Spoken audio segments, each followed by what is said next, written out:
Hi guys, my name is Maria Park and welcome to Arrowverse Tuesday. And we have 3 shows to talk about tonight. We have Legends of Tomorrow, we have The Flash, and we have Superman and Lois. And pretty cool stuff happened pretty much on all 3 shows. Normally I do them in order of how they aired, but I think I'm going to actually start at Superman and Lois and go backwards because this one's fresh on my mind. And something really cool happened on Superman and Lois, or was revealed on Superman and Lois. So I figure we should talk about that first. And that is the introduction of, which shocked me, but I guess it shouldn't have shocked me, that we got John Henry Irons, aka Steele. That's who Captain Luthor actually is. And we also see that in his previous Earth, where he was married to his version of Lois, that they are the parents of Natasha Irons, who is also a future version of Steel. She was also Starlight. She was Vaporlock in Infinity Inc., which I think is very, very cool because if you know anything about Infinity Inc., that's actually the team that Stargirl should technically be on right now with Wildcat and Hourman and Dr. Midnight. And while basically all of them together with Sylvester Pendleton, who actually isn't dead and is not dead, actually we learned in the end of season 1, they were on Infinity Inc. They were not on the Justice Society of America. That comes later. So if they had kept it as Infinity Inc., which would have been very cool, then this would be a good way of bringing in Natasha Irons or Nat Bug into that universe. I don't know. Just I thought that was interesting, but the flashback in Superman and Lois, where you see basically John and his wife, they trying to get it on, and Natasha comes in saying, "You guys are the most affectionate people that I know." And you look out the window, you see Kal-El come down on all in his like Injustice black armor. He looks like he's straight out of Injustice, and he just starts using his heat ray vision to destroy buildings. And then you see other Kryptonians in the distance doing the same thing. So it's basically the Kryptonians are taking over. It literally looks like something you would have seen in Invincible. So a mess. It is a mess. But a lot happened in this episode. So it starts off, if you remember at the end of the last episode, Jordan was having severe pain from sounds. So his super hearing is kicking in and he doesn't know how to control it. And he's basically losing his crap. And of course, Daddy flies him off to the Fortress of Solitude, where, you know, Jor-El's like, "Oh, well, you might want to like be in for the long run because he's going to be in pain until he figures out how to do it." I kept thinking there was no reason that they just couldn't have picked up the phone and called the AI or the crystals in the Fortress of Solitude. Why bother flying him there? Because all he did was tell him to take him home. It's just like when you go to the emergency room, and they're like, "Meh, you're not dying. Just go home and deal with it. You know, let us know when you figure it out." That's pretty much what happened. So Jordan has to learn how to adjust to his hearing. And he's having a lot of struggles. But I will tell you, whenever I see Jordan, especially when he lashes out, like in this episode, because his hearing so bad, he can't go to school, but he does hear Jonathan talk to Sarah. And, you know, they bond over the fact that, you know, she's keeping Tag secret. And he's like, "I know what it's like to keep secrets. If you ever need somebody to talk to, come to me." Hence setting up the love triangle, which, you know, I knew they were going to do because it's the CW formula. So both boys will be in love with the same girl. And Jordan was overhearing this. And I kept thinking, this is literally the start of Brightburn. I'm like, I would not be surprised if, you know, Still has it wrong. It's not actually Kal-El. It's actually going to be Jordan in the future that's going to like lose his crap and take over the world as Brightburn. Because I don't know, I just get those vibes every single time, like every time. But this was a very good twist. I mean, I did not think they were going to pull out Steel. And not only did they pull out Steel, dude had his sledgehammer. I was like, "What? We got the sledgehammer." I was like, "What?" And him and Natasha were like building all the tech. She was like looking at, you know, schematics on kinetic energy. I mean, I'm telling you, I'm not mad at it. Because like when we first saw the show, it made it feel like he was just military. But no, he, in the comics, Dr. John Henry Irons is a weapons engineer, used to work for Amertech. So I do love the fact that they're keeping a lot of that stuff, even though technically in the comics, Natasha is actually his niece, not his daughter. I can forgive that because look how many times Barry and Iris have had other people's kids. So I'm just saying. But But yeah, so I'm not hating on that. Lana, now that Lana's in on or suspecting what's going on with Edge, she's taking this job to start this like, basically she's supposed to be recruiting people for leadership. And really what she's doing is she's recruiting people for an experiment that she doesn't really fully understand, but she knows something shady is going on. And, you know, she's doing this for Lois. And one of her friends comes in. Her name is Emily Fawn. And so, of course, Lana's trying to turn away people that she personally knows, which is kind of effed up because she really shouldn't have anybody on this list. But somehow Edge knew it or figured it out. Like, I guess he was just watching her. And so he actually offered her friend the job anyway. And actually he wanted Lana's husband in on it too, which is, I mean, this man is an effing mess.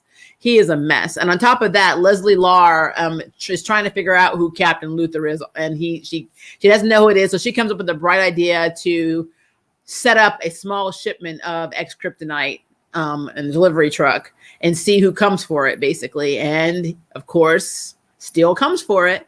And so does Clark and Lois. And I guess even in his world, he didn't realize that Clark and Kal-El were the same. So he didn't realize Superman and Clark Kent were the same people, which I guess kind of makes sense because he's married to Lois. So, of course, Clark's there. And Clark actually went into his little mobile home and was looking through stuff and saw his tech and realizes that he had an AI calling him captain and all that. So, you know, he was investigating for Lois because Lois learned last episode that, of course, his name is not really Marcus. And so she's like kind of confronting him about it. So while she was out at the restaurant talking to him, she had Clark go to the mobile home and, you know, investigate stuff, which is interesting. But yeah, when he got back and the AI is like, we had an intruder, he looks at the camera and sees that it was Clark. And he's like, well, he's no threat. And so I'm like, okay, so he doesn't realize that Clark is Superman. Cool. Which is very interesting. And I kept thinking in this episode, when we see like the fight between them, which was pretty badass. I'm sorry. That was a badass fight. Like he was beating the hell out of him with a hammer. And if it hadn't been for Jordan hearing and Jonathan being able to drive with a permit, I don't even think he has a permit, they would have never been able to save Superman. But the reason I thought that was interesting was I can't remember if Jordan or Jonathan called him dad. Because if he said dad, and Steele is very, you know, observant, even though he was kind of almost unconscious on the ground, then he would have picked up that, hey, this is actually Clark. But I don't know if he heard that or not. On top of that, that scene where Jonathan smashes the light with the hammer, and the hammer is kind of heavy. So you see Clark or Superman walking over to Steele and picking up, and his eyes are like pretty much getting ready to use his heat ray vision on him and punch the hell out of him. And if it hadn't been for Lois saying, hey, everything's cool, pretty much, it almost seems like this version of Superman is turning into the Injustice Superman. It just really looks like that. He's losing his temper. And that's something he doesn't do. So I'm really curious where they're going with this. But I have to say something. So when they were trying to figure out in the car ride, when they were following the truck with the X-Kryptonite, Lois and Clark were in the car talking about the multiverse. And they thought, oh, well, maybe he's related to Lex, because Lex could have extended family that they don't know about. And what got me really weirded out about them talking about the multiverse and like they remember the multiverse is how they not remember they have a whole ass extra son.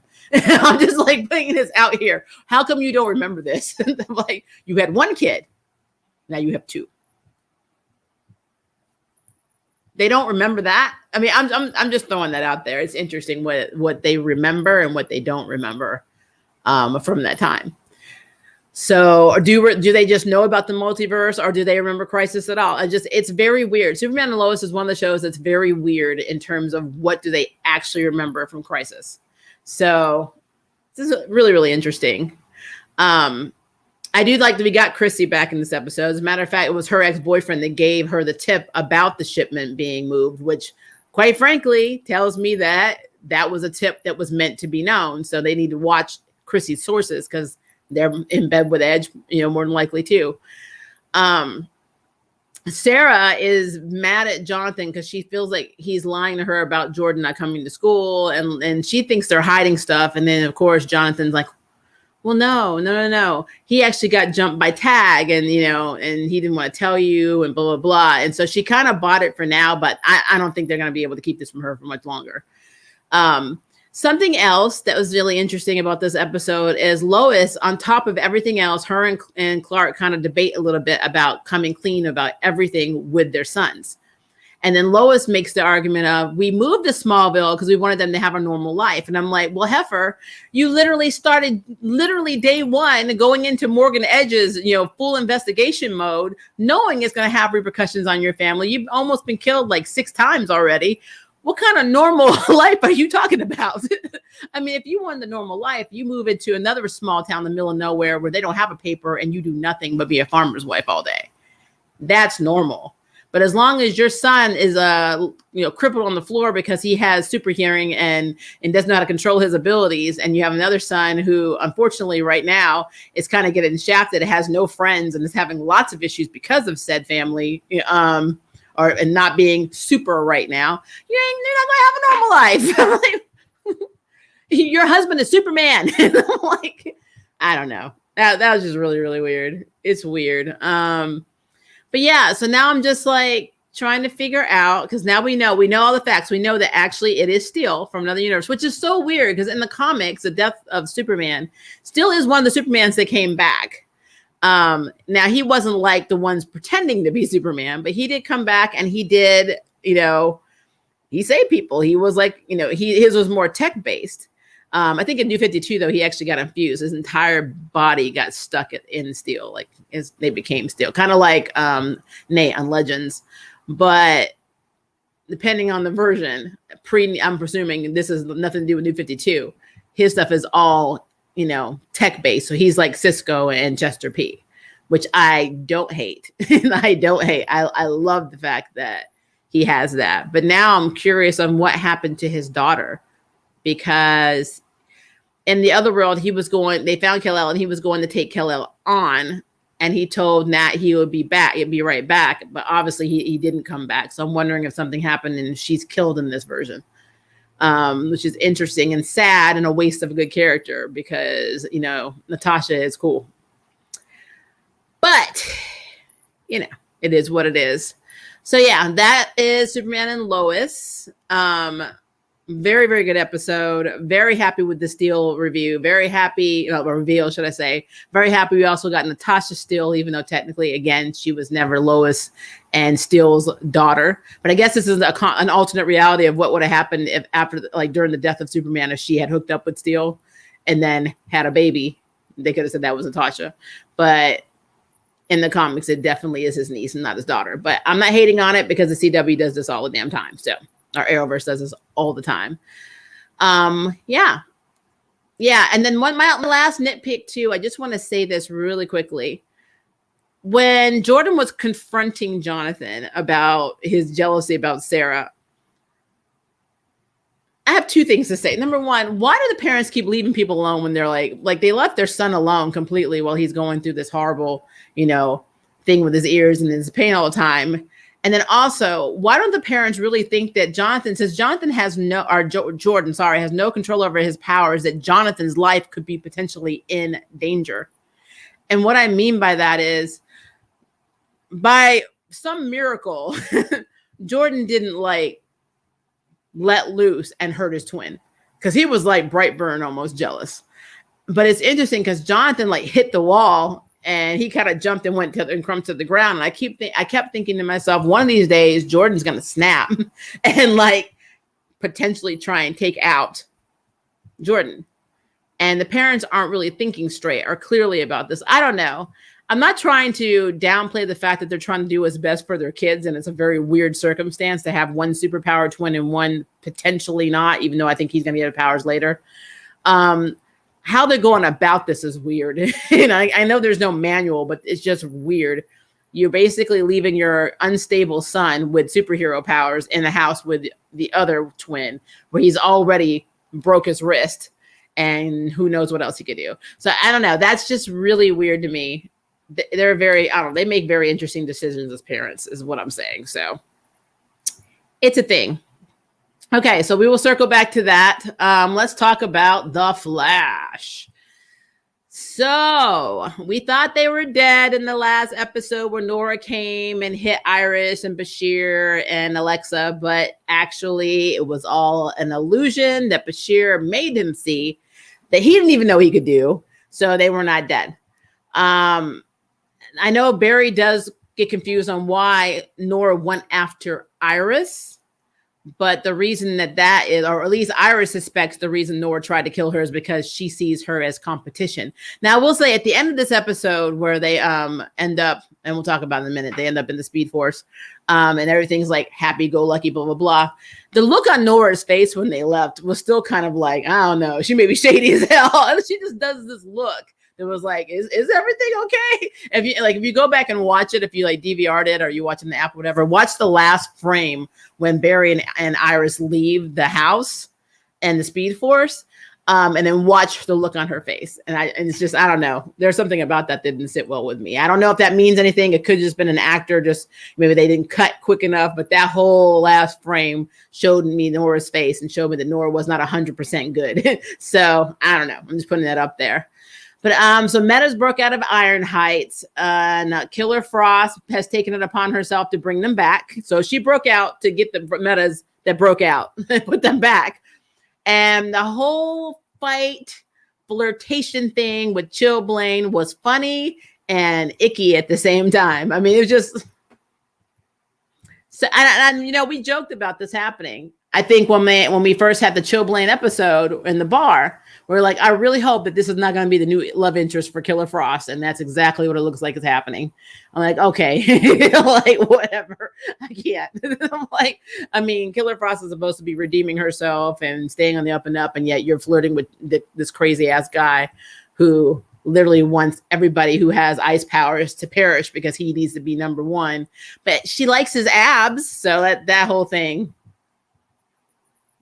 And I have a question. Is Killer Frost just like, does she have another meta ability to be able to leave jail but still have perfect curled hair? Because I don't think that's how that works in jail. So her meta ability must also apply to the styling of her hair. Because I always see people in jail and other shows kind of rat down and like, you know, they're kind of beat down a little bit. The hair's like stuck to their head. I don't know. It's interesting. That is an interesting thing for me. So, you know, Joe quit his job. So Joe is literally feeling like, and this is, I knew it was going to happen because it happens with everybody that does this in every show. Whenever they leave a fire department, a police job, or are not doctors anymore, they feel useless. It's like, what good am I? You know, Metas are breaking out of Ironhide. I'm no longer the captain of police. And what good am I? And so he is in his feelings like a lot of this episode. And Cecile gets attacked. Well, she gets hit. And we learn later it's because all of the forces besides Nora are causing different anomalies that happen around the city. And she just gets hit by a psychic wave, which, you know, is a Sage Force, and it knocks her out. And so Joe ends up taking her to Star Labs and to Caitlin. And initially I was like, where the hell is the baby? Because they've never explained this in the past. And I guess they must have heard me when I said this in this episode, because when Cecile wakes up, she's like, where's Jenna? And he's like, with Singh and his husband, basically. I'm like, oh, so your former captor Singh is your babysitter. I got you. I'm like, so that has to be where their baby is a majority of the time, because the baby's not normally with them, like hardly ever. We haven't seen that baby in a long time. So, I mean, a long time. So I'm just putting it out there. So we got Chester P back in this episode. He remade the isotopic sensor for Barry because they were initially trying to find Nora, and they couldn't figure out what to do, like, you know, to keep everyone safe. So Barry took Iris, Alexa, and Bashir back in time, like literally back to her before she was recreated, kind of like a fixed point. So this is Doctor Who, it's like a dead zone or a fixed point in space. And they're like, oh, well, this is the only place that this, you know, that Speed Force can't go to find them. And I'm like, that's not true. They can go to the Promethean Galaxy or the Source Wall. She's not getting in there. They probably aren't getting out of there, but she can't get there. That would have been really cool if they went to if they went to the Promethean Galaxy. That would have been very cool. But it's not going to happen. So, you know, it's the CW Arrowverse. But so they're there, and then Bashir convinces Alexa to basically overtake Iris because she has this transmit like device that Cisco gave her in case Nora showed up, that she could throw it, and it basically sucked the person back to Central City. And long story short, they try and take it from her. Alexa uses her, force of powers to like choke the crap out of Iris. So Iris takes the device and then, slams it on the floor, thinking she destroyed it, but it was an illusion and they really had it. So then they were like, bye, Mom. They basically just drop and they end up back in Central City. And then, of course, Iris has to run her way back to Star Labs, which I thought was really funny. And remember, this entire time, the storms are like everywhere. The city is like having issues, except for, ironically, where Killer Frost and Chilblain are, because for some reason they're not affected at all. Well, they are. I have no idea why. Well, simultaneously, Barry did try to find Dion, and Dion was like, I really wanted you to die. I didn't want to kill my siblings. So he's like really upset that he killed his siblings. He was like, you're fine because you thought I didn't matter and I was a mistake, but I didn't want to kill them, And so, of course, Barry's like, how I made a mistake. We're going to have to find another way. And then, Dion's like, no, we need to go kill Nora. And then Barry's like, no, there has to be somebody that need to protect you. And he starts losing his, temper. And Dion is the wrong character to do that on. He has proven this in the past 2 episodes he's been in. He's like, no, dude, I'm out. So he bounces.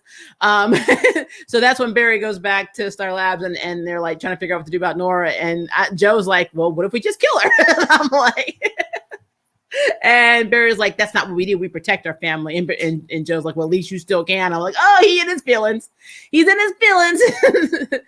Allegra does a little tough love on Joe, reminding him how kick-ass he is, which is fine. I mean, she needed to have something to do in this episode, because I feel like they use her in weird ways. But overall, the way they actually defeated Nora, if you want to call it that, is so there's a huge storm that's got all of this different energy, and it's about to like basically reverse snap like a rubber band and be very, very bad for the entire city. And they only have 3 minutes. It was like 2 minutes and 50 something seconds for the Flash to stop it. But of course, he's not fast enough, but he's running. Well, his children, Alexa and Dion and Bashir all decide to get together, and they psychically jump Nora. So the stage force gets in her head while the still force literally basically holds her in place, and so makes her see that all the forces are dead in her mind, but she's completely alone. And she realizes that being completely alone is a fate that is worse than death. And so she instantly after that's like, don't let me be alone. And then they have like a little family moment, and then they all join together, and they did. I'm gonna get some stuff for this. They did a Care Bear moment or Captain Planet with their powers combined, and they were able to basically give Barry the boost that he would normally get from them if they were all in the Speed Force. So he was able to increase his speed and take out the storm in like 1 second. But I will tell you, that is the longest 2 minutes and 50 something seconds ever. The longest. Like that time is not a concept. It is a construct. In the Arrowverse, it's just there for reference. It doesn't mean anything. 2 minutes is really 20. So they did all of this stuff in under 3 minutes is basically what I'm saying. And basically they decided to go live in the Speed Force back in Barry's old childhood house. And everybody was like, okay with that. Like, it was so weird. It's like, everybody was like, Bashir's like, I never had a family, so this is cool. And, of course, Alexa's like, I never had a home. And like, Nora's like, this feels like home and you saved us. And Dion's like, I always wanted to be the MVP. So this is pretty good. This is, basically the best you're ever going to get. Everybody's just so cool. We're living their entire lives in the Speed Force in this one house, like the real world. I don't know how I feel about that. Like, cause they're going to get on each other's damn nerves. So I already know there's going to be some issues in the valley. So we learned that Frost got out parole for good behavior for basically letting all the metas back in. So for plot convenience, she's no longer in prison, and she confessed to Caitlin that she has a crush on someone, a bartender, which is Mark. Damn, chill, Blaine. We're leaving that alone. I'm not saying anything else about that. Cisco and Camilla and Alexis and Chester P all were at Jitters, and they were all hanging out.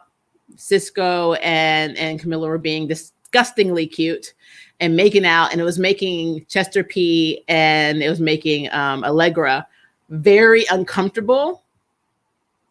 And they looked at each other, and I swear they were about to kiss. And I'm like,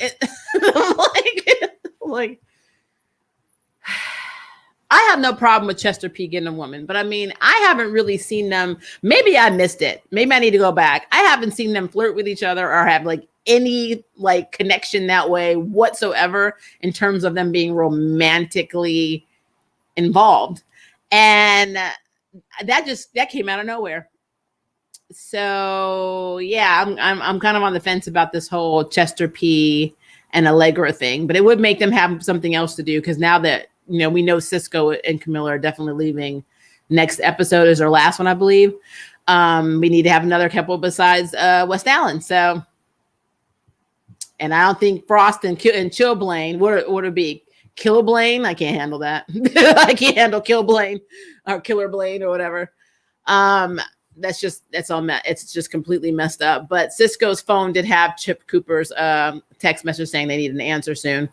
They are offering him a freaking job for Argus, and I think he's going to take it because that's probably why he's leaving. So, yeah, I guess. And the end of this episode, after Barry and Iris were both like earlier saying, maybe we're not meant to be parents. I'm like, nope. And Joe was like, no, that's crap. And he starts like talking about how cool they are and blah, blah, blah. And I'm like, the kids you keep having technically aren't actually your kids. I mean, technically XX was not your kid in the comics, and Bart Allen that's coming it's your grandkid, and you can't have Don and Don for some reason. So maybe you aren't meant to have kids, but I guess they're about to have a baby because Barry was literally saying, I want to impregnate you tonight. And Iris was like, let's do it. I mean, it was just like that. And like, I would just like to know if she was on a form of birth control, because, as a realistic person who has a child, you can't just get knocked up when you decide to go get knocked up unless you were never on birth control. But if you're taking birth control pills, you have to take yourself off the pill before that happens. So at least safely. And you can't get pregnant on the birth control pill, but your baby could have issues. So I just love how she was like, let's do it. So she could be pregnant in the next episode. Who knows? But they have started trying to have a baby now. So they were even playing the Get It On music. Like, whatever. Good episode for the most part, because I did like the forces and how they all interacted with each other. It's still very creepy that they were conceived by Barry and Iris the way that they were, because it's like they're love children, but they're actually in people that actually had families and lives before that happened. So it's just very weird. And then Nora being basically a copy or a clone of his mom basically is really weird too.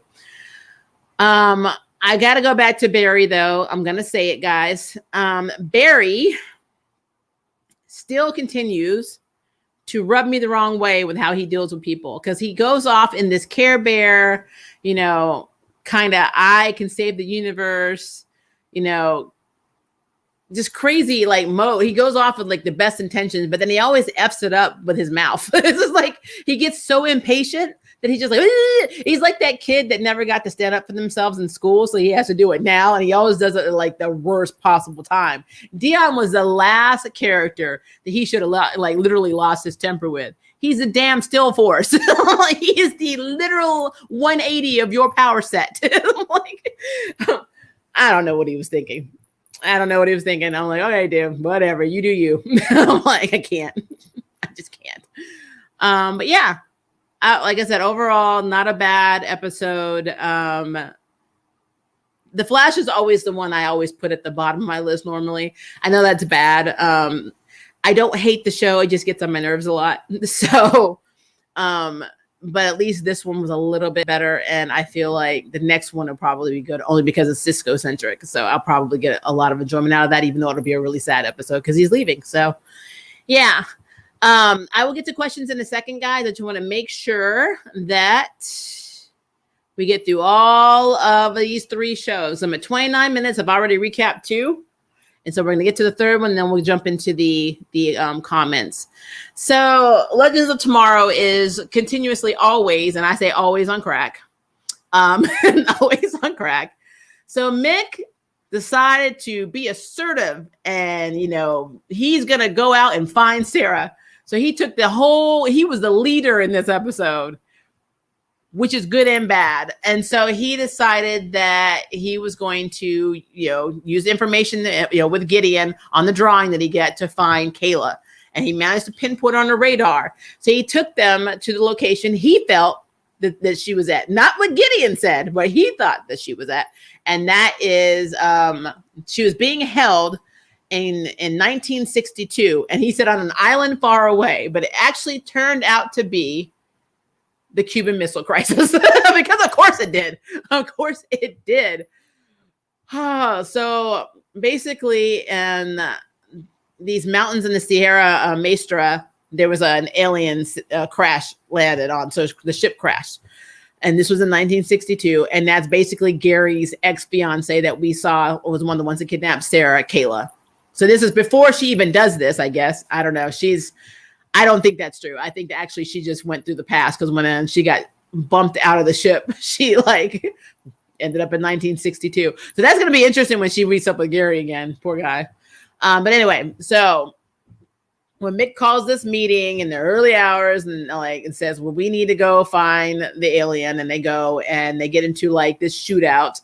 And I don't know how they got pictures, but they got pictures of Nate, the Steel Man is what they call him. And everybody, pretty much they made a mess of the Cuban Missile Crisis. They actually ended up not getting an alien. They actually ended up getting a nuke. So, because why not? So they had to split up. So we had Ava, basically she pretended to be a Russian scientist. And Bayrod, and poor Bayrod. Does anybody get the idea that Bayrod is Kevin from Home Alone? Because they forget him all the damn time, and to the point where Ava even keeps saying that they keep forgetting him. She's like, damn it, we got Bayrod again. I don't know if this is foreboding that he's just going to disappear. I don't know, but yeah, he keeps getting left or forgotten. Now, to be fair, he's usually always high. He even makes his own edibles, so that could be more on him, but he ends up, going with Ava they're going to vivisect, Kayla. So they actually think that that's why Ava is there. She's the scientist that's going to vivisect and to learn how to kill and know more about the alien. Somehow Bayrod ends up pretending to be Fidel Castro's good friend's cousin named Jay. And he tries to use a song. He starts singing this old popular song to try and basically have Castro change his mind about going to war with the U.S. and firing missiles at him. And it worked for 5 minutes until Kayla showed up outside the door. So now Fidel Castro thinks that the Americans sent aliens to come and kill him. And I like what he called Ava. And he's like, so Castro thinks that the U.S. sent an alien to kill him. She's like, why? Because the alien tried to kill him. And I'm like, yep. This is why I love this song. This whole show. Show's completely on crack. So simultaneously, Nate and Zari are basically at the White House, and we have all of Kennedy's cabinet, and they're all discussing what to do. And of course, they think it's the Soviets. You got General Kilgore, who wants to just blow him up. He wants to go to war. And then we have JFK, who's everything's a football analogy. They even actually do a football reenactment because, to stop the missile that's coming to kill them, General Kilgore has this device that allows you to basically fire back, and all the safety guards are off. And so they're all literally fighting over this box, but they're doing it like they're getting ready to do they're playing football basically in the office, and they're all Harvard grads. So it's insane. It's absolutely insane. And Zari is just literally rotating the thing in the air with her whim ability, her totem. And something I didn't understand, General Kilgore actually grabbed her at one point, and then he held her for like 20 seconds, and he's like, I guess I don't need you anymore. And I'm like, what made him determine that? I'm like, that was the weirdest thing ever. But anyway, I don't know. This episode was crazy. So while Nate and Zari are trying their best to talk down JFK, so, they're like, we're going to die, but we're not going to take the whole world with us. Then you have Rory, who's with Spooner, and they're basically going to try and find the alien and quote unquote kill him. But actually, what ends up happening is Rory ends up making a deal with Kayla that if he helps her find her ship, and she helps him find Sarah, they'll go travel together. And so they make this agreement. And so Kayla literally goes with a Wave Rider. So it's just going to be on Mick and her on the Wave Rider. And everybody else is going to end up staying at Constantine's house, which he's going to love, by the way. He's going to absolutely love it. The missile itself never really did anything. And that's basically because Rory stole the active part of the missile because he steals stuff. So when it landed, it was just a dud. I'm like, but it did land on the general that was being an asshole. So that was cool. But yeah, I mean, the episode itself is just silly. I mean, it's just all silly. We do have a human form for Kayla, though. So we get to see her. I wrote her actress's name down. Her name is Alaya O'Brien, and she's really cute. But she is the human form. So she literally took a bottle of mixed beer and just drank the whole thing. And he was looking turned on. And I'm like, it does not take much for Mick. I guess even though he knows what her true form is, he was attracted to how hot the human form was. So now he probably wants to tap that. So I don't know. Maybe Mick is going to leave the show because he is leaving. Maybe he's going to leave the show by traveling in space with Kayla. That could be a thing. I don't know. But everything got resolved, but I just love the fact that they kept forgetting Bayrod. And now they're all going to live at Constantine's house. And I think that is going to be funny as hell. And the preview they had next week shows Astra's having a lot of problems dealing with real life because she's not in hell anymore. So she's being a citizen and she doesn't know what to do with herself. So she's bored. So the episode itself, though, I mean, I guess it's funny for me. It's always entertainment. It's going to be so much better when we get Sarah back because I love Sarah with Ava and I love all the banter and I love when the team's all together. So, but it wasn't bad. There were times where it was very campy, but again, that's Legends of Tomorrow. Like having Fidel Castro be that. He actually acted like somebody who was on Sesame Street to me. Like the whole thing, him and Bayrod, they looked like they were on Sesame Street. This was a skit from Sesame Street and it was effing hilarious. Yeah.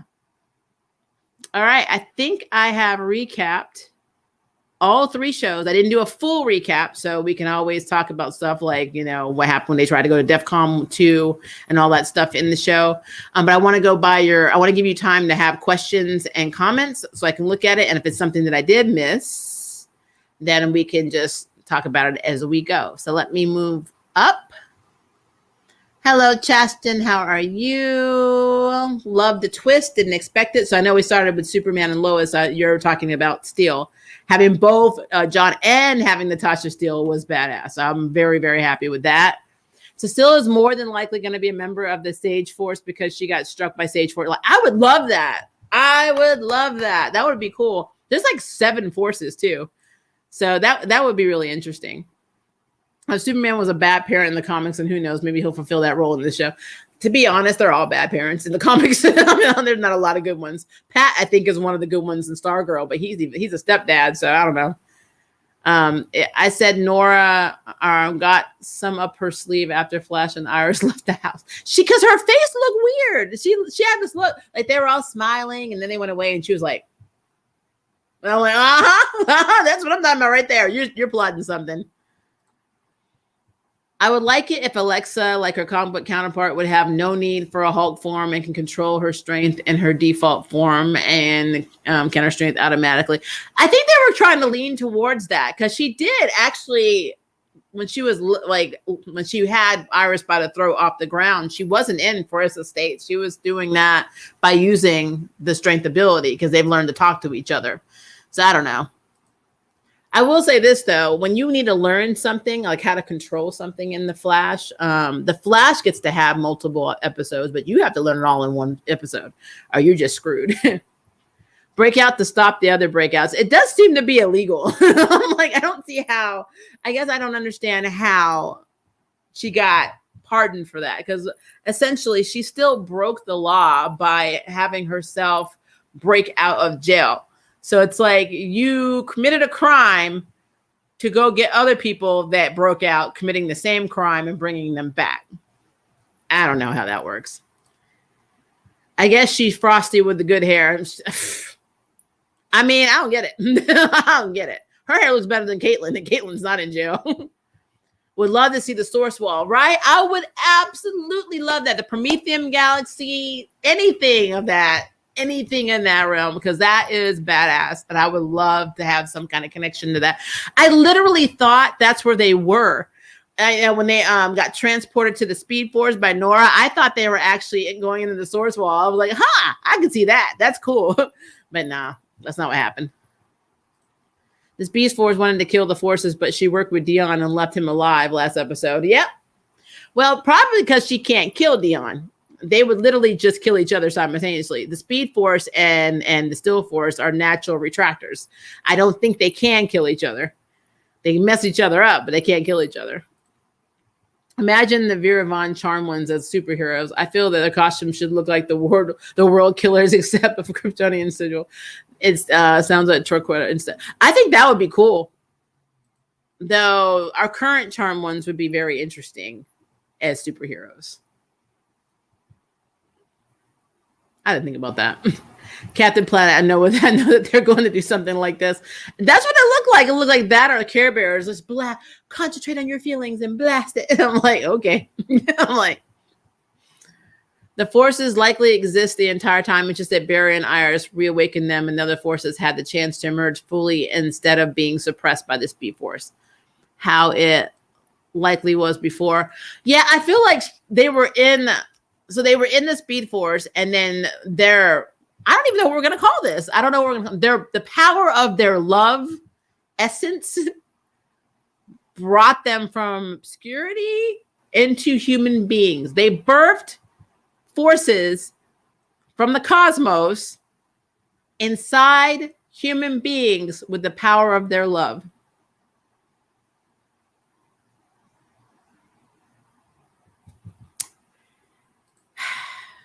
This episode was confusing. Yeah.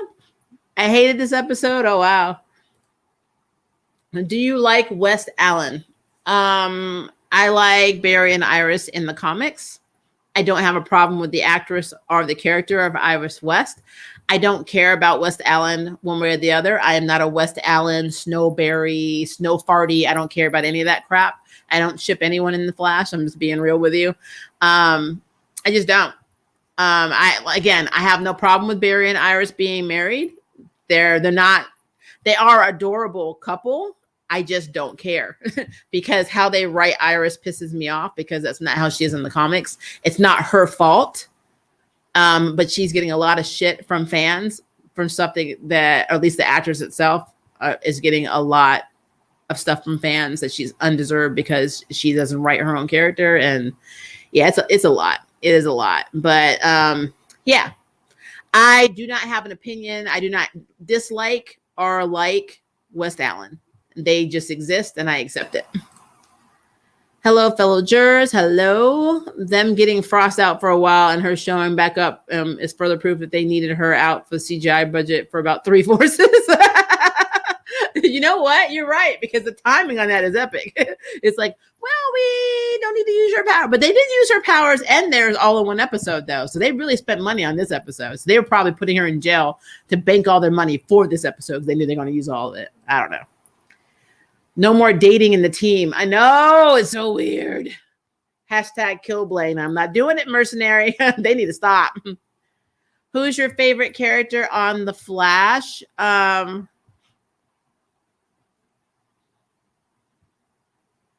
Cisco, probably. Yeah, I'm gonna say Cisco. And he's leaving, so that sucks. I do like Chester P. I think he's cute. The person who's gonna portray Bart Allen, Barry's son, is an alright actor, not the worst, but not a good one. Which is fine. I just feel bad for him because of his, Barry. They want to have a baby and have kids, and like they keep showing that Barry is not responsible enough to have a kid because he doesn't know how to talk to people. The Powerpuff Girls pilot script was leaked. Oh Lord. I felt like Steele should have been able to easily overpower the general to get the box. Oh, absolutely. Mick's going to join the 10th Galaxy Club. That would be cool. That would be cool. Supergirl and Legends both had storylines that dealt with a member of the team being missing. Of course. I mean, I'm telling you, they copy each other all the damn time. Is John Henry Irons' daughter still alive? And if so, does she look like she's around the same age as Jordan and Jonathan? She does look like she is about their age or maybe a little bit older. And since she is canon, she actually is still Starlight. Yeah, she's been a lot of different, depending on pre New 52, post Crisis. She's been a lot of different characters, but she was the original successor for Steele, but she was never John Henry Irons' daughter. She was his niece. But since we got this whole new story with Steele actually being with Lois in this other world and having Natasha on their Earth, that is their kid. So I don't know if she's alive. It almost makes it seem like he just went forward in time. Like I don't understand. Like he said, my ship is coming. So did all of these events happen prior to Crisis? And then he ended up on this Earth post-Crisis? I don't know. I'm still confused on that. I don't know how he got to this Earth. I don't know how he's on Prime Earth. This is what I'm saying. Because it seems like he was definitely on a different Earth that is no longer around. But I don't know if this was a Crisis thing or if it was him because they were using kinetic energy. Did they actually make a time machine in an RV? I have no idea. That is a damn good question. She's also gets a bunch of flack for not being a redhead and not comic accurate. I know she gets a lot of stuff. And see, my problem is none of the stuff that the CW or Arrowverse does is technically comic accurate. They have changed something in every single series they have done across the board. There is no, like, even to Black Lightning, we were talking about the series finale last night. Lynn and Jefferson never get remarried. They are divorced to this day in the comics. Jen and Anissa fight all the damn time. They don't like each other. So they don't have the sisterly bond. Gamby is dead because he's the one that actually killed Jefferson's father. So like they changed stuff for the CW and Arrowverse because the Arrowverse is its own universe. Stargirl, I love Stargirl, but it's not comic accurate. It's got elements of Stars and Stripes, but it is not comic accurate. They're not even like, if you look at Dr. Midnight and you look at Our Man, they were a lot, even Wildcat, they were in their 20s. The woman who plays the mother of Dr. Midnight in Stargirl actually looks more like Dr. Midnight than Dr. Midnight, the younger version. I know they de-aged them, but I'm just saying every time I see her, I'm like, that's actually Dr. Midnight. She was a surgeon. She was brilliant. I mean, she lost her eyesight for a little while. So yeah, they change things all the time. I had to learn to separate that because, again, the Arrowverse is its own universe, just like the MCU takes liberties, DCEU takes liberties. I mean, every property that we have seen has taken liberties. So I've come to accept that. It just bothers me in terms of complete character assassination. Like, I feel like that's what happened. Iris is not a bad character. She just... It's like what they did with Lynn. They made her a target by putting her in positions that she shouldn't be in. Like being a team leader of Team Flash and having her be able to solve things, I know rubbed a lot of people the wrong way. I didn't like it because I didn't want her to be a target. I'm not saying that she couldn't be in that role because I always stand by the fact that people easily accepted that the sheriff of Eureka in the sci-fi series Eureka was able to solve things that all these brilliant, physicists in a think tank weren't able to solve, with no science knowledge. They easily accepted it to the point where that show was renewed every single year. And the only reason that Eureka went off the air is for money. purposes with the Sci-Fi Channel. Same with Warehouse 13. If I can go by that logic, I can go by the fact that, Iris picked a few things up along the way, with Barry and people she was around. But a lot of people don't like to think that way. So a lot of people are like in their feelings about Iris West. And so you can't make everybody happy. That's just what it is. And, you just got to make decisions for yourself. But the reason I don't like what they do with Iris is because it makes her a target. Every decision they make that puts her in a leadership role, she is instantly targeted by fans. And it's pretty bad. It's toxic, and I don't like it. So, yeah, whatever. Imagine if they made Frost fly up in the sky like Jennifer, but instead Frost absorbs the clouds instead. That would be hilarious if they use the Black Lightning writing and integrated that idea. You know what's funny? When she was fighting Chilblain, and he's like, "Is that all you got?" She's like, "That's not all I can do." And then she like puts her arms up, and then of course, ice comes out. I was thinking her Sky High counterpart when Danielle Panabaker played the character in Sky High, and she did that, and all the like poison ivy like vines came out and started attacking people. Which they're like, "You're supposed to be a sidekick." That entire thing reminded me of that. I don't know why. It just did. The Flash 5-show crossover confirmed. Oh Lord. I wonder which Earth they're going to start on. It's going to be really weird to have Superman and Lois be on any of their shows because their production quality is so much better than everybody else's because they have a bigger budget. So whenever they have Superman from Superman and Lois in any of the Arrowverse shows in a crossover, they make him very, very weak. Kingdom Come Superman beat the hell out of him in Crisis. I mean, beat the hell out of him. And then he wasn't even used anymore. Like he was one of the ones that was just not saved, which I don't get. If I was making Paragons and I had, again, an entire planet of Kryptonians, I'm saving the Kryptonians to save the multiverse because they are very strong, and obviously Anti-Monitor went down with like guns and shit. So I'm like, it didn't make any sense to me. Didn't make any sense. I just don't want them to put this version of Superman or Prime Arrowverse Earth Superman in another crossover and then make him get his ass kicked because he gets his butt kicked every time he goes in a crossover. It's pretty bad. It's pretty bad. Let's see. So Jordan, back to Superman and Lois. Jordan is really, I'm telling you, he gives me, it's like Brightburn and like, I'm trying to compare him to another character that just really, there's so many comic book characters I can compare him to, but I'm trying to get a really good one. Like, not necessarily in the Bat family, though he does have some Red Hood elements to him. I think him and Jason have a lot in common in terms of how they act, depending on which version of Jason you read. He just, I don't know, something about Jordan rubs me the wrong way. It's almost like how I was looking at Nora, that last shot of her. Jordan has this one moment, he has like this innocent look on his face, like he's so sorry, blah, blah, blah, blah.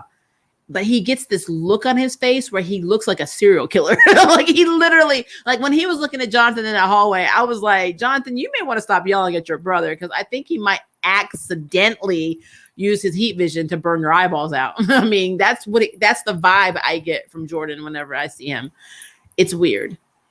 And Jonathan is like completely oblivious to the fact that his life is in danger, even though he's walking around with a broken wrist because he couldn't stop his brother. He had to put his hand in the way. I just feel like, wouldn't it be really messed up if the entire time Steele is wrong? It's not Kal-El. It's Jordan in the future that ends up being the crazy Superman. I would love that, though. I'm not gonna lie to you. I would love to have Jonathan get his powers later and the twins have to fight each other. I think that would be very cool. I really do. I would like to have like a redemption thing for Jordan. I don't want him to do something so drastic that he can never come back from it.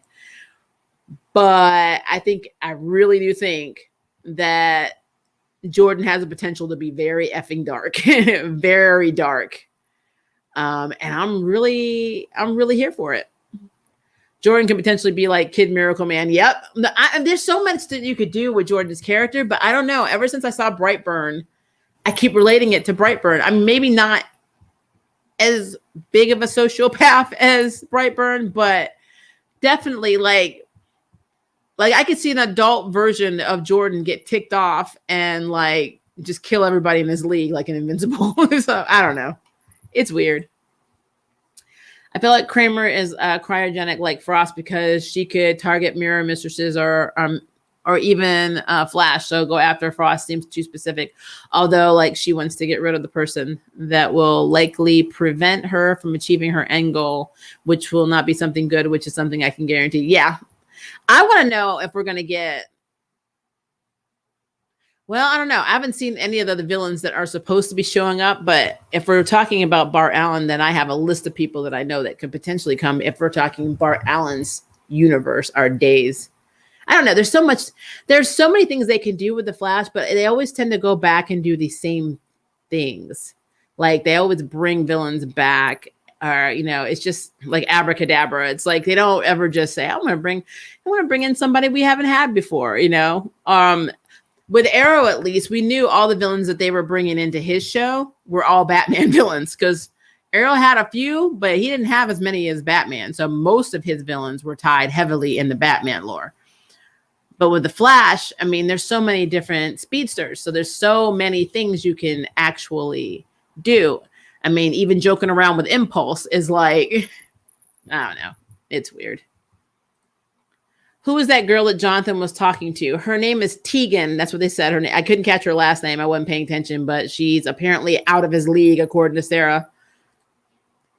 So all the previous rumors about the Green Lantern HBO Max show have suggested at DCEU, but given the Superman and Lois director is also directing Green Lantern, is it Arrowverse now? I don't know.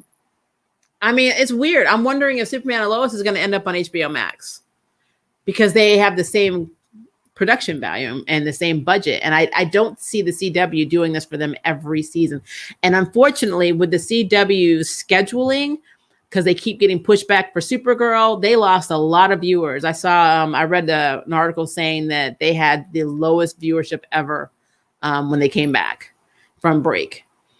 So they may want to put it on HBO Max permanently. I really want them, if they want to do Painkiller, I would not be opposed to them having Painkiller since we're not getting it on the CW on HBO Max. I think that would be very cool.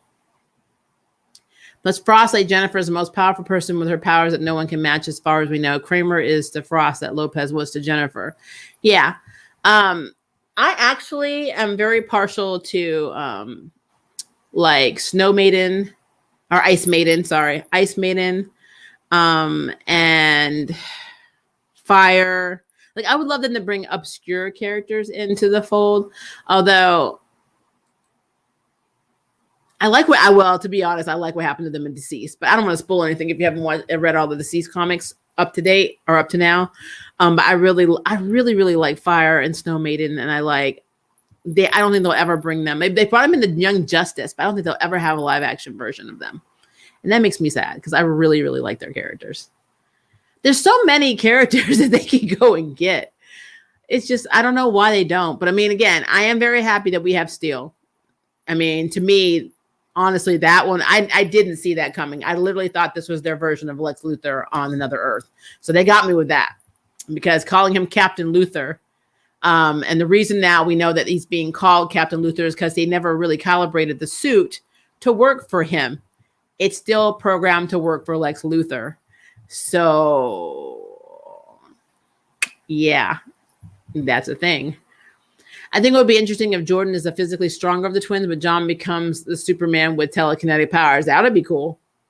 Although I kind of feel like Jordan would be the one that has the telekinetic powers because he thinks that he has, PTSD and has anxiety disorder, and actually it's just his mind adjusting to his telekinesis. That would be very cool. A good, for me, a good segue. Did you call he? Hi, Bart. What if Bart is a villain and they show the real Bart, Barry and Irish's grandson? He's probably in the ionosphere where Jen was. Will we get Inertia? I don't know. I don't know what they're doing. That would be... Yeah, see, right now, and I know they probably have a plan for the Arrowverse shows, but with Supergirl leaving, Black Lightning now gone, they're not picking up Painkiller. We're getting Naomi, which Naomi has only been around since 2019, so her backstory is not set in stone. It is completely edible. They can do whatever the hell they want with Naomi. So 9 times out of 10, it'll be nothing like the little bit we know about her in the comics. So that's a whole other thing. And I don't know how she's going to interact with anybody else in the Arrowverse, because technically she's Arrowverse. She's DC. I don't know. I don't know how any of this is tying in together. But as far as I know, we still have Legends of Tomorrow, which are a non-canon team. We have Superman and Lois. We still have the Flash right now, unless Grant Gustin decides not to come back next season. Then they'll do something else, I guess. We have Stargirl. Yeah, actually, that seems to be it. Like, I don't feel like I'm leaving anybody out, because Supergirl's leaving, Black Lightning is gone, Arrow's has been gone. So yeah, we have Batwoman. Sorry, I left Batwoman out. So we have Batwoman. So Batwoman, Stargirl, Naomi, Superman and Lois, and Legends of Tomorrow are the only 5 Arrowverse shows left after Supergirl ends. I have no idea what the hell they're going to do with that. No idea. I could see. I really don't know. I'm really trying to see a crossover idea for Batwoman to be in Superman and Lois, or Superman could come to Gotham, I guess. I don't know what he would do there. Batman's not even around. We have the slimmest Justice League ever. I don't know where Martian Manhunter is going to go. I guess we'll figure all of that out when Supergirl ends, because a big bulk of the people that could potentially be in the Justice League are in Supergirl right now, and they're ending the show. So Brainy is probably going back to the future and rejoining Legion. He's probably going to take Dreamer with him. I don't know if Kara is going to decide to leave Earth with her dad and reunite with her mom and stay with her parents and just leave Earth. And leave it to Alex and Kelly, who's the new Guardian, which is potential. It potentially could happen. And that means that Morgan and John will probably leave, maybe on another mission to find more Martians. I don't know. So what's left? Like, what's left? Diggle apparently is going to be struggling over this green ring over a few episodes. Maybe he actually is going to become a Lantern. Maybe his actor is going to be cast in Lantern as John Stewart, which would be very cool. But then again, he's on Prime Earth. Diggle is Prime Earth. And Lynn said in Black Lightning that her brother was named John Stewart, and he was in the army, military. So I don't know what the hell they're doing. I don't know what they're doing. It makes my head hurt. That's all I'm gonna say. It makes my head hurt a lot. I would be down to have Thunder, and we're not gonna get Lightning because China doesn't want to come back, but have Thunder and Grace come back, and then maybe have, like, of course, TC, and just have like a fleshed out Outsiders team, and then they could bring Painkiller into that series. But I don't think they're developing an Outsiders series either. So I don't know what the heck's going on. I don't know. They should bring back Lady Luck. She has potential. The show and a hero who can make events go in her favor. It seems like she achieves more than what the Flash couldn't possibly imagine. That's not hard. I feel like Inertia would be a villain that JJ was, except be a merged version of the Still and Speed for. I don't know if they're going to do Inertia, and they should. Like, it's so random what they do on the Flash, and they always make it like how the forces came to existence for me in this series is weird. I'm just throwing that out there. I feel like they're sleeping on using Zod on the TV shows. They're scared to use Zod. I mean, look what happened in Man of Steel when he snapped his neck. Last season of The Flash, Eobard's true origin in full detail. Yeah, we need to have all of their backstories in full detail. How many members of the new Arrowverse Young Justice are there now? Let's see. Stargirl, Wildcat, Hourman, Dr. Midnight. Technically, Naomi is the Young Justice. She hops teams. So that's 5.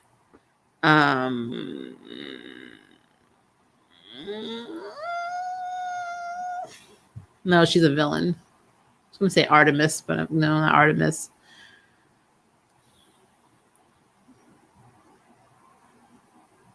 I mean, it depends if we're going to get. Well, it's just I have to look at Gotham. I don't want to make any assumptions on what's going to happen there. I got to wait and see what happens with Gotham, what happens with Luke. So I can't use Luke right now.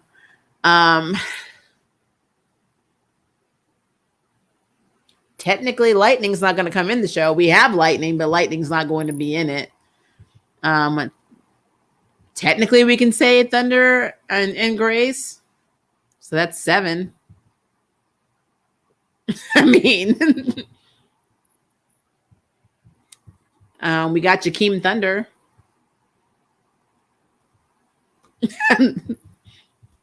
That's it. That's it that I, from the top of my head, I'll have to go back and really look at that, but not a lot. I kind of wish Superman and Lois premiered on HBO Max, just in any Arrowverse connections connected to Green Lantern and maybe Matt Reeves, the Batman. That would be cool. Now, I got to make sure that the Batman is actually in the same canon universe as Green Lantern, because they have a nasty habit of not having any connectivity at all between any of this stuff. So, yeah, that's a thing. A new ethnically diverse team is formed, led by Icon and Peter Gamby, with Painkiller and Thunder as ground leaders. Oh, wow. Is that Painkiller minus the kill order? I guess he wiped his mind, so he should be all right, but he still is a killer. So what happened to Khalil, though, when they did the kill order? Is he still in control? Like, do they still share a body the same way? They just don't remember the Pierces? And then if he's around Thunder, will he remember Pierce? Like, would she be a trigger for him? The kill order? I don't know. I wonder how that works. Inertia has the potential to be just as dangerous as Reverse Flash was for Flash, except Inertia is that level of threat for Impulse. Inertia could possibly achieve feats the Godspeed couldn't even accomplish. Let's talk about the fact that Godspeed was only in there for, what, 8 minutes? I don't think we even had a full storyline with Godspeed. So, like I said, I mean, it's so frustrating because I don't know what they're doing. At least when we had, this time 2 years ago, we at least had an idea. When we had Crisis, we're like, okay, at least we have some of the same players on the table. Even though technically Supergirl did die in Crisis, it was, not Oliver. They took a lot of liberties in Crisis. I feel like, technically speaking, even with the 1 second cameos of like Titans, old school Birds of Prey, that's an old show. Just the different universes we got to see really showed us that potentially everything could be connected, like interconnected. And, we could see really good storylines, like actually flesh out Godspeed and flesh out all these instead of just having them in for a minute. But they don't do that anymore. I don't know what it is. I don't know if it's a budget constraint. I have no idea why we get like cool characters that are downplayed and dumbed down. It's really weird. I don't know. Also, if we're talking Flash's last season, Eddie Thawne could come back as Cobalt Blue. Yeah, somebody said that on one of Ernie's videos. I actually saw that in the comments, and I would not be, I would be down with that. I would not be disappointed if that happened. The only problem with Eddie Thawne coming back, if I remember correctly, the guy they initially had that was not Harris Wells, the actual blonde guy that looked a lot like Eddie's character, he is only exclusive. I think he either exclusively is doing movies overseas and he's English. I have to look it up. Something about that, something about contract wise, that's why they didn't have him come back. And that's why Tom ended up doing Thawne all the time. Something about his actor. I have to look it up. So, and then if we brought Eddie Thawne back, with Tom's actor, Tom has to be willing to come back. And I'm under the assumption that he's not. So we're losing Wells' actor altogether. Like he's done, period. So that's the thing. I don't know why. I wish I knew if he chose to leave or if they just wrote him out. I think he chose to leave. just like Cisco's actor chose to leave because they're probably just tired. Because they work 16-hour days. They spend half of their year in Canada working. They barely get time to see their family, so it's probably hard for them. I don't know. I'm surprised they used Godspeed. He's a pretty new character. I know he's a badass character too, and they didn't really use him. They put him in for like 10 seconds, and then he was gone. So I'm hoping we revisit this in the future, but like I said, I don't know. Godspeed will turn out to be their cousin. like Tom wants to move behind the camera. He's also directing the episode of Superman and Lois. Okay. So he's still in the game. He just doesn't want to be in front anymore. I love him as well, though. I feel really bad about that. He actually is a very, very good actor. So I'm upset that we're losing him. But now there's a lot. Like, I keep looking for Arrowverse like news just to see what's happening, because the whole thing with Steele like literally took me for a loop. I did not think for 1 second that we were going to get Steele, and not just Steele, Natasha, as well. So I am excited about it. I don't know. Because a lot of people are saying with HBO Max building up their shows and becoming everything DC, that the Arrowverse is dwindling down how many shows they do on their network that's in the same superhero genre. So there may come a time where we don't have any superhero shows, or DC shows, should I say, anymore on the CW. They'll all be 100% primarily on HBO Max, just like Disney is with Marvel. And I don't know. I did read that Prime is doing a deal too, so a lot of the Arrowverse is coming over to Amazon Prime, and I don't know what's up with that. Because right now I do know you can watch a lot of them on Netflix. So I don't know if Netflix is losing them and they're all going over to Amazon Prime. It's something weird. I read that, I think it was yesterday. So I don't know what's happening with that. But I am reading the 5 crossover right now. And apparently they actually are going to have Black Lightning in the crossover. So I guess that's good in a way, right? I don't know what he's going to do. Didn't he just retire? I'm confused. Black Lightning just wrapped his 4th season, but was reached out about possibly being a participant in the crossover. So I know they'll probably have John Diggle, because John Diggle is going to be in a lot of shows. He's supposed to be in Batwoman, Superman and Lois, The Flash, and Supergirl. All trying, I guess the way I look at this whole situation, I swear it seems to me like he found the ring and he was like, nope, I'm a daddy and a husband. I'm going to live my life. I fought in Star City. I'm done. And then that ring's going to be like, but I chose you. So you're going to have to do it. And it's going to be his accepting slowly becoming a Green Lantern, or the John Stewart that we needed in the Arrowverse like years ago. There are behind the scenes pictures with Tom Reverse Flash in a future episode. I wonder if we're going to have a version of him, because we have Jay Garrick in Stargirl. I wonder if we're going to have a Reverse Flash. That would be interesting. Wells said he chose to leave. He said the show is called Flash, not Wells. He said the show would be fine without him. He's not wrong, but I really liked him. I love him as well. Never really connected with his Eobard, though. I always preferred the blonde actor in regards to Eobard Reverse. Yeah, I read something about that actor. I really wish I remember what it was. Have you checked out Westworld, Maria? It's really good. I have seen 1 season, and I've seen the original movie. I have not read. I think it actually was based on a novel. Don't quote me on that, but I haven't read it. But I have watched the original Westworld movie and the 1st season of the TV show. And everyone's telling me it's great. I got to play catch up. I really do. But I did see the 1st season of Westworld. But then my job happened and life happened and I got distracted. So a long time, a lot of stuff that I was into, I couldn't keep up with, unfortunately. And now I'm playing catch up on everything. Let's see.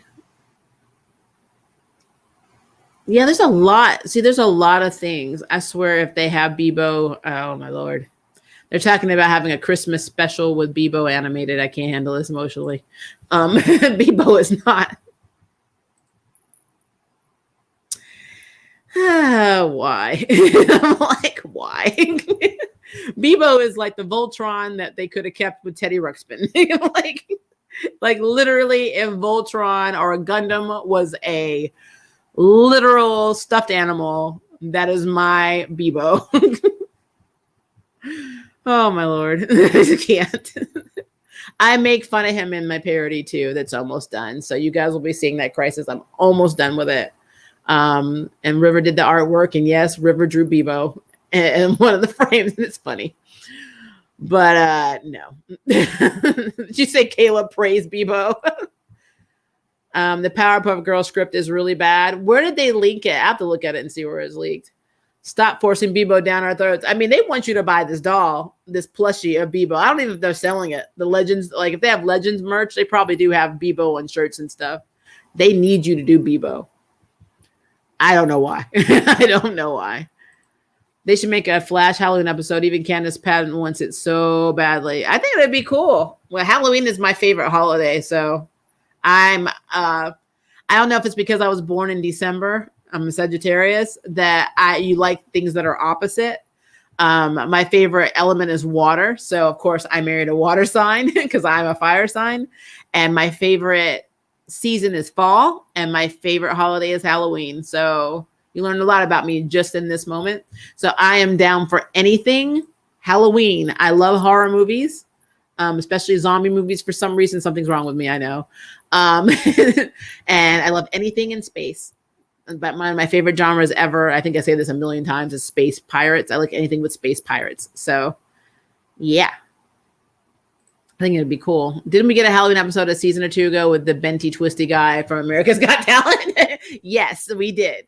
And they need to do more. I love when shows do Halloween episodes. It's very, very cool. Charmed did one. I need to see more Halloween episodes across the board.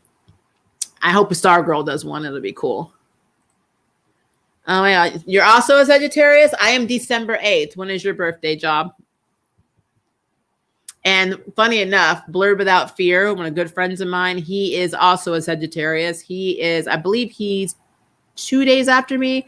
I want to say he's December 10th. We have a circle of friends, and for some reason, a lot of us are Sagittariuses. So I always get all our birthdays mixed up. Like, Jet Groove, one of the people that sometimes does stuff for my channel, but has been kind of busy lately. He's December 7th. So my birthday is the day after him.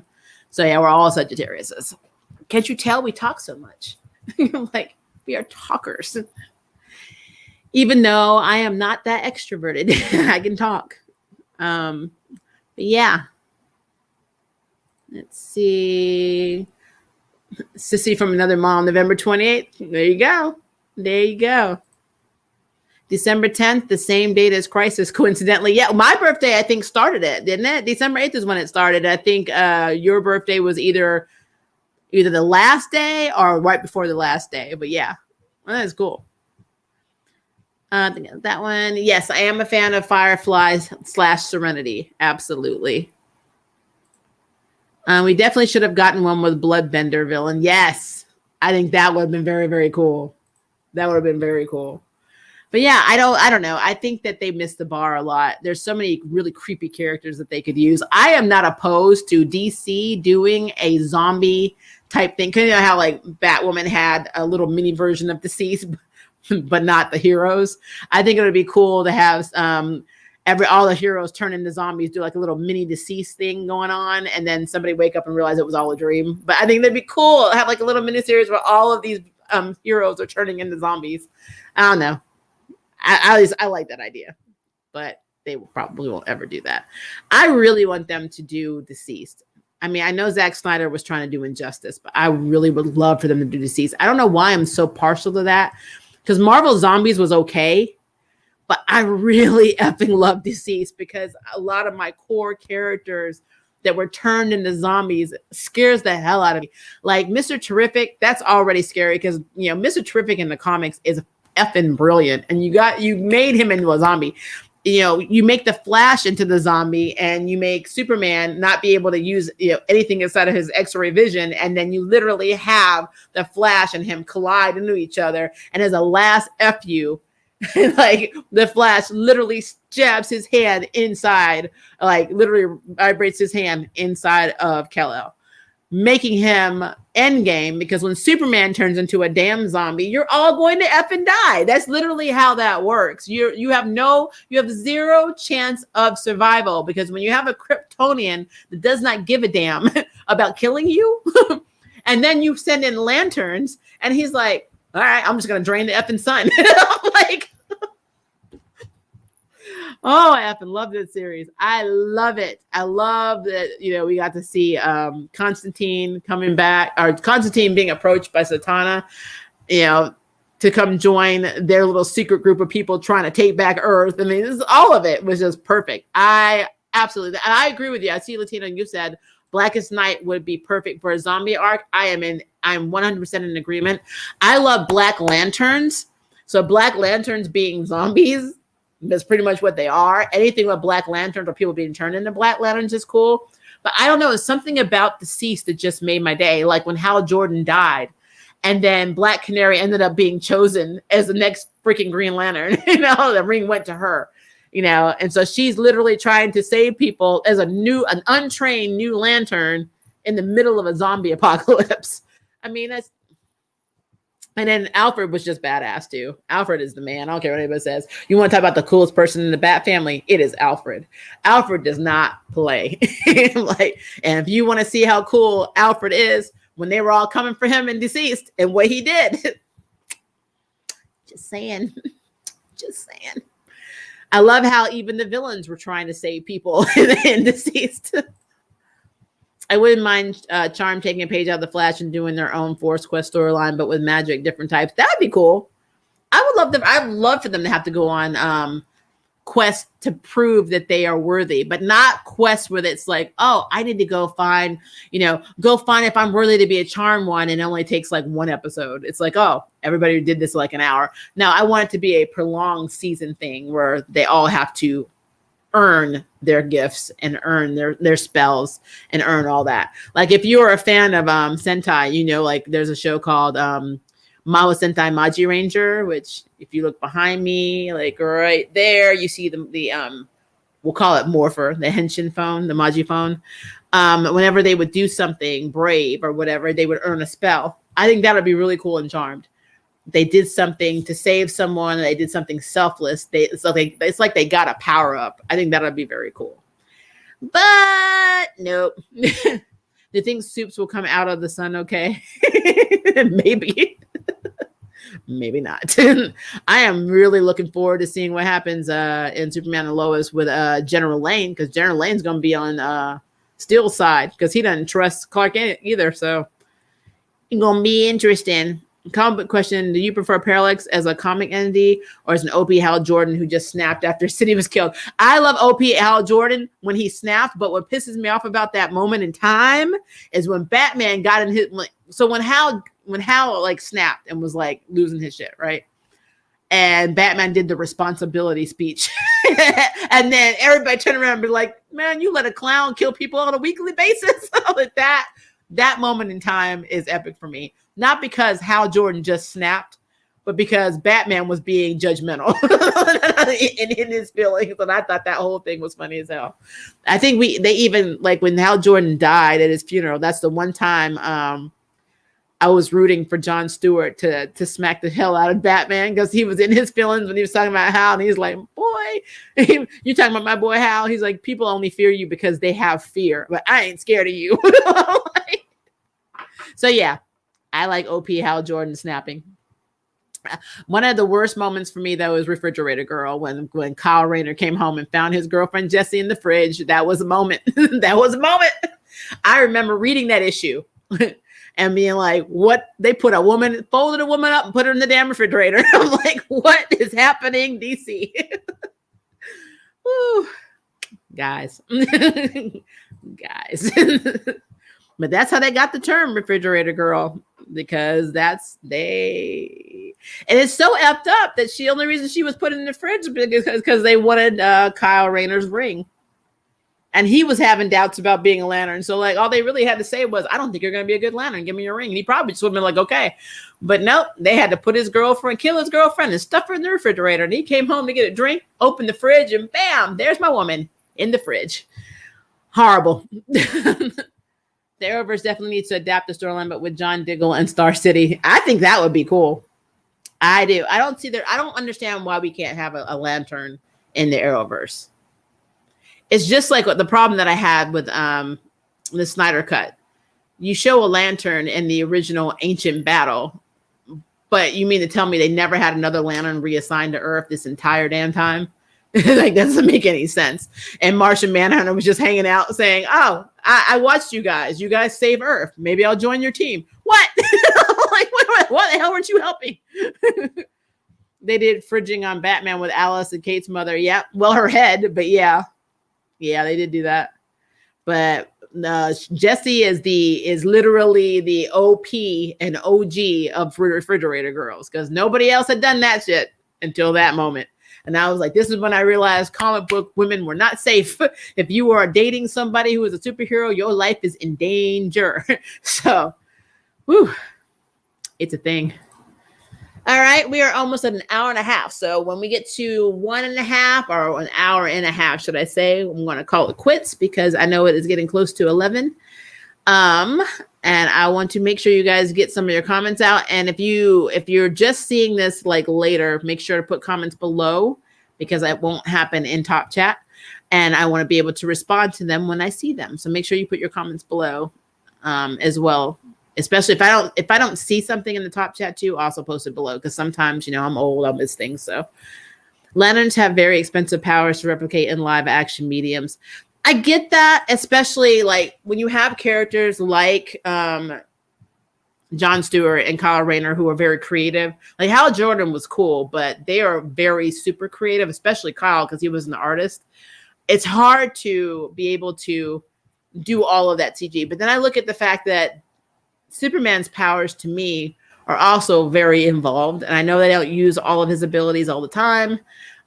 His freeze breath, his heat ray vision. They've used his heat ray vision a lot, his strength a lot, and his flight a lot. But, they do kind of stump some of the other stuff because it would be too hard to do on a regular basis. Even back in Smallville, they didn't do that with Clark. They would do one power, sometimes two at a time. So I know it costs a lot of money. But I guess my problem with that theory is this. You chose to do a superhero show, so you should have budgeted that shit. I'm sorry. You cannot do an actual true telling or creation of a story if you're not going to utilize their core abilities. And if you feel like it's a character that you can't afford, then don't use that character. That's how I feel about that. Don't dumb it down. That's just stupid. It would be cool if Charm One's got a brother and he had the power to harness magic, or in this case, energy around them, and he turned out to be a conqueror, but a lot stronger than that. I would love for him to be a power nullifier. That would be really cool. Negate magic. Do they have any cosmic entities or aliens in original Charmed? I still have yet to read the comics. Cosmic entities, yes. Aliens, I've never seen aliens in OG Charm. Like ever. And in the comics, no. The comics dealt with pretty much power shifts, and we actually got to see Prue again. Paige met Prue. Everybody who didn't have magic ended up having magic, and everyone who had magic became human. It was a big power shift. It's weird. It's been a minute since I read them, but it was pretty good. Going back to Superman and Lois, I was blown away by the reveal. John Henry Irons, I did not see that coming. Nobody saw that. I did not think he was still. Me and River watching. I'm like, did they just say Steele? I'm like, what? And then they had Natasha too. I was like, okay. And this is what I said at the beginning of the stream. Natasha, since her character has been with Infinity Inc. And we all know that technically speaking, Courtney should be with, and everybody on Stargirl should be with Infinity Inc. Not with Justice Society of America yet. That is way later. They should all be Infinity Inc. right now. Then that would be a good way to take Natasha's character from Superman and Lois and put her into the team over at, in Stargirl. And so I don't know. I think that's a missed opportunity, honestly. Girlfriends of superheroes who go to red shirts in Star Trek. Yep, they all gonna die unless you're the captain. Cosmic entities, yes, original Charmed had that. Aliens, I don't know if they do, but they would normalize it the second they found it. Yeah, I've never seen anyone alien on that show, ever. I'm like, what the fuck? The Perfecti trying to send the Charmed Ones to the Tomb of Chaos. Yeah, Perfecti have lost their effing mind. So I'm sure this Friday we're gonna have a lot to talk about with that one because I already know. I already see it coming. I'm more concerned about Abigail because everyone keeps telling me Poppy Drayton's leaving, and I'm really upset about that. I don't want Abigail to leave. I don't want Jordan to leave. I feel like for me, it's going to be a very dramatic shift if these two characters leave the show. I don't want to have a show that's literally Maggie pining for Jordan and Hasty all of the time. And honestly, guys, I've said this in my charm review. I don't mean to say it on Arrowverse Tuesday, but Ruby and Mel bore the hell out of me. They are boring together. They are boring. And Ruby by herself is not boring, but with Mel, it's just boring. So I'm not into it. I'm just keeping it real. Keeping it real. All right, guys, it is an hour and a half. So make sure you put more comments, questions, concerns, whatever at the bottom. And please like the video because, we like likes and we like when people like us. And the algorithm on YouTube is so weird that if you don't like a video, then people don't realize it's up. It's strange. No matter what you do, I could set a timer. I could set a premiere video. I could share it on a community board. It still won't reach everybody, even with the notification bell on, because people aren't liking the videos like that. I don't know why. I have no idea why, but it is happening. So yeah, take 2 seconds, please, and like the video so at least it gets in the rotation so other people can find it. We will have our Thursday Kung Fu stream because Kung Fu is coming back. A brand new episode on tomorrow. I've been asked if I'm going to do Nancy Drew. The answer is no, I'm not because no. Thank you, Chastin. Get those thumbs up. And also I'm waiting on one retake on a line. So I'm hoping I can get Crisis out this weekend because Crisis, the parody that we're doing, Crisis episode 2, which is insane. Hopefully I can get that one posted. And I'm almost done with my Jurassic Park video because I decided to do it as a video and not a live stream. So I'm going to try and have the Jurassic Park video out tomorrow. Fingers crossed, as long as I don't. This is my last week at my job. I'm resigning from it. So I will open up a little bit more, time to do videos until I go to the new job. So see how that works. This does free me up to do a little bit more because my job was very stressful and it was keeping me from doing what I like. So yay. So there we go, guys. Thank you for joining me for Arrowverse Tuesday. Legends of Tomorrow, The Flash, and of course Superman&Lois were great this week. I'm really looking forward to next week. And I want to know what you guys thought about the episode. Anything that you thought that we didn't talk about, anything I missed, please put it in the comments below so we can talk about it. But yeah, I will see you guys on Thursday for our Kung Fu stream. Have a good night, or if it's morning for you, good morning and have a good day.